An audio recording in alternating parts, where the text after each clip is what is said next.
Praise the Lord. கர்த்தருடைய பரிசுத்த நாமம் மகிமைப்படுவதாக. இன்றைய தியானம் 2 ராஜாக்கள் 10ஆம் அதிகாரத்திலிருந்து 12ஆம் அதிகாரம் வரை.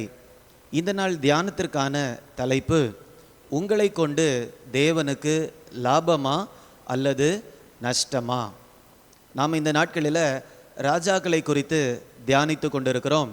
இன்றைக்கு தென் தேசத்தில் உள்ள ஒரு சில ராஜாக்களை குறித்து நாம் பார்ப்போம்.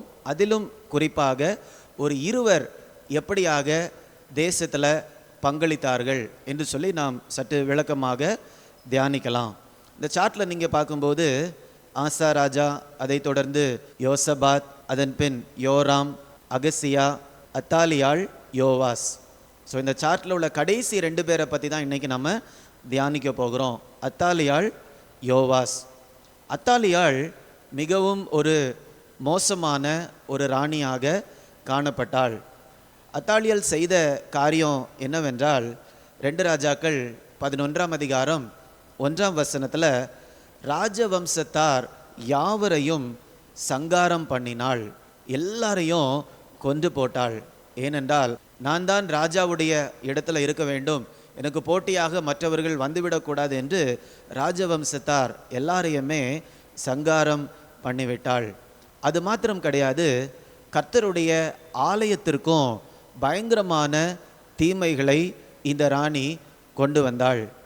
2 நாளாகமம் 24ஆம் அதிகாரம் 7ஆம் வசனத்தை வாசிக்கும்போது, அந்த பொல்லாத ஸ்திரீயாகிய அத்தாலியாளுடைய மக்கள் தேவனுடைய ஆலயத்தை பலவந்தமாய் திறந்து கர்த்தருடைய ஆலயத்தில் உள்ள பிரதிஷ்டை பண்ணப்பட்டவைகளை எல்லாம் பாகால்களுக்கு செலவு பண்ணி போட்டார்களே என்றான்.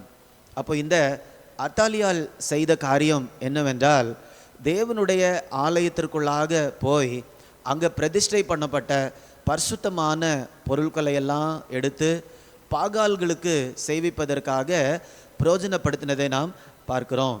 அப்போ சுருக்கமாக நம்ம அத்தாலியாளை பார்க்கும்போது, அவள் மூலமாக தேசத்தில் அவ்வளவு நஷ்டம் அல்லது தேவனுடைய ராஜ்யத்திற்கு அவ்வளவாக நஷ்டம் நேரிட்டது.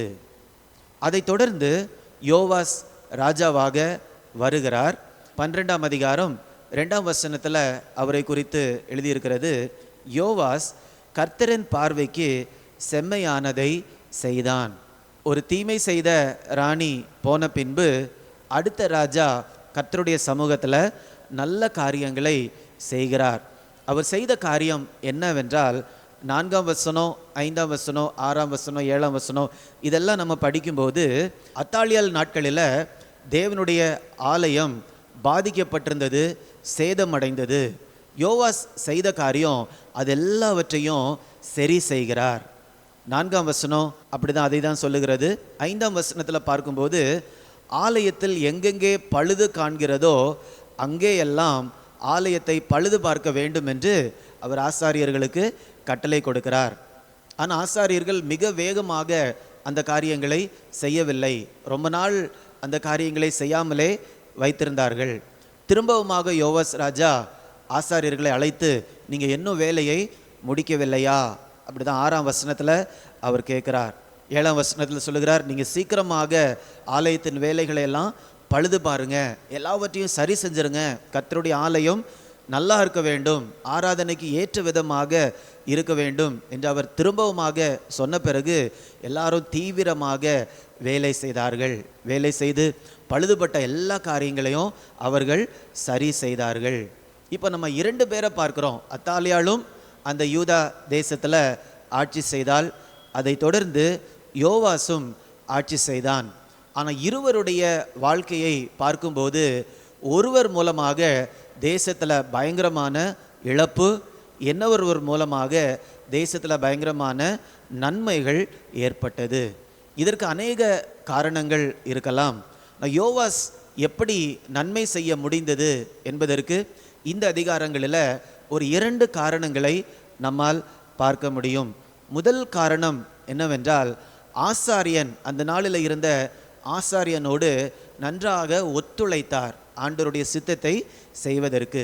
இன்னொரு மிக முக்கியமான காரணம் என்னவென்றால் 11ஆம் அதிகாரம் 12ஆம் வசனத்தினுடைய கடைசி பகுதியில் பார்க்கிறோம், சாட்சியின் ஆகமத்தை அவன் கையிலே ஆசாரியன் கொடுத்தான்.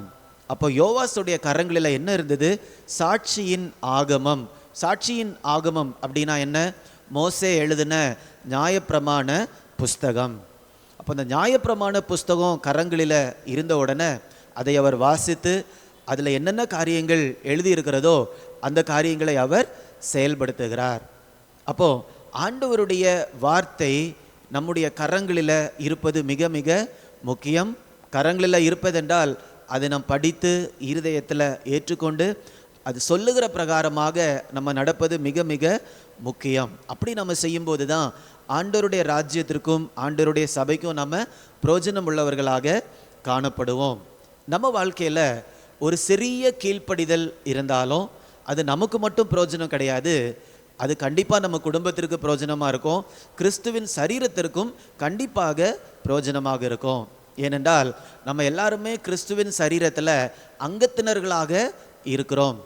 இப்போ நம்முடைய வாயால் நல்ல சத்தான உணவுகளை சாப்பிடும்போது என்ன நடக்குது? நம்ம சரீரத்தில் உள்ள மற்ற அவயங்கள் எல்லாமே நல்ல ஆரோக்கியமாக இருக்கிறது.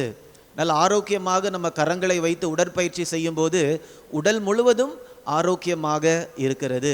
அப்போ நம்ம ஒரு சிறிய கீழ்ப்படிதல் செய்தாலும் கிறிஸ்துவனுடைய சரீரம் முழுவதும் நல்ல ஒரு ஆரோக்கியத்தை பெற்றுக்கொள்ளுகிறது. அதே நேரத்தில் ஒரு சில காரியத்தில் நம்ம கீழ்ப்படியாமல் இருந்தாலும் கூட அது நம்மையும் பாதிக்கும், நம்முடைய குடும்பத்தையும் பாதிக்கும், கிறிஸ்துவின் சரீரத்தையும் பாதிக்கும், தேவனுடைய ராஜ்யத்தையும் பாதிக்கும். அதை தான் நம்ம எபேசியர் 4ஆம் அதிகாரம் 25ஆம் வசனத்தில் படிக்கிறோம்.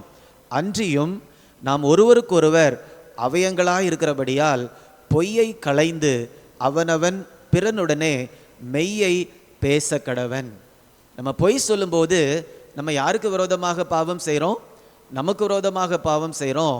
நம்ம எல்லாருமே ஒருவருக்கொருவர் கிறிஸ்துவின் சரீரத்தில் அவயங்களாக இருக்கிறபடியால் அவயத்தில் உள்ள அநேக உறுப்புகள் பாதிக்கப்படுகிறது ஒரு பொய்யை சொல்லுகிறதன் மூலமாக. ஸோ அதே மாதிரி இன்னொருத்தரை பற்றி நம்ம புறம் கூறும்போது கிறிஸ்துவின் சரீரத்தில் பாதிப்பை நாமே என்ன பண்ணுறோம்? உண்டு பண்ணுறோம். அப்போ நாமும் கிறிஸ்துவின் சரீரத்தில் இணைக்கப்பட்டிருக்கிறதுனால நாமும் சேர்ந்து என்ன பண்ணப்படுறோம்? பாதிக்கப்படுறோம். இப்போ இந்த அத்தாலியலுடைய அரசாட்சியை பார்க்கும்போது அவள் மூலமாக ராஜ்யத்தில் தேசத்தில் பயங்கரமான நஷ்டம், யோவாசின் மூலமாக நல்ல ஒரு லாபம் அல்லது சீரமைக்கப்படுகிறது தேசம். இதை கேட்டுக்கொண்டு இருக்கக்கூடிய நம்முடைய வாழ்க்கை எப்படி இருக்கிறது? நம் மூலமாக கிறிஸ்துவனுடைய சரீரத்திற்கு கிறிஸ்துவனுடைய ராஜ்யத்திற்கு லாபம் வருகிறதா அல்லது நஷ்டம் பேரிழப்பு வருகிறதா? இதை நாம் யோசித்து பார்ப்போம். ஆண்டவருடைய ராஜ்யத்திற்கு பிரயோஜனப்படுவதற்காகவே அவர் நம்மை அழைத்திருக்கிறார். அந்த காரியத்தை நாம் நிறைவேற்றி முடித்து அவருடைய ராஜ்யம் விரிவடைவதற்கு நம்முடைய பங்கை கொடுப்போம். ஆண்டவருடைய நாமம் மகிமைப்படுவதற்கு ஏதுவாக நாம் வாழ்வோம். ஜெபிக்கலாமா? அன்பின் பரலோக பிதாவே, நல்ல நாளுக்காக உமக்கு நன்றி செலுத்துகிறோம் அப்பா. இந்த இருவருடைய ஆட்சியில் எப்படி தேசம் இருந்தது என்று நாங்கள் தியானிச்சிருக்கிறோம். அதே மாதிரி எங்கள் மூலமாக கிறிஸ்துவனுடைய சரீரத்திற்கும் கிறிஸ்துவனுடைய ராஜ்யத்திற்கும் பிரயோஜனம் இருக்கக்கூடிய வகையில் நாங்கள் வாழ ஊழியம் செய்ய ஆண்டவர் எங்களுக்கு கிருபை தரும்படியாய் ஜெபிக்கிறேன் அப்பா. எங்கள் மூலமாக கிறிஸ்துவின் சரீரத்திற்கு எந்த விதமான நஷ்டமோ இழப்போ ஏற்பட்டு விடாதபடிக்கு நாங்கள் ஜீவிக்க ஆண்டவர் கிருபை தரும்படியாய் ஜெபிக்கிறேன். எங்கள் ஒவ்வொருவருக்கும் அப்படிப்பட்ட கிருபையை தாரும். மீட்பர் இயேசுவின் மூலம் கேட்கிறேன் ஜீவனுள்ள நல்ல பிதாவே. ஆமேன், ஆமேன். God bless you. God bless you.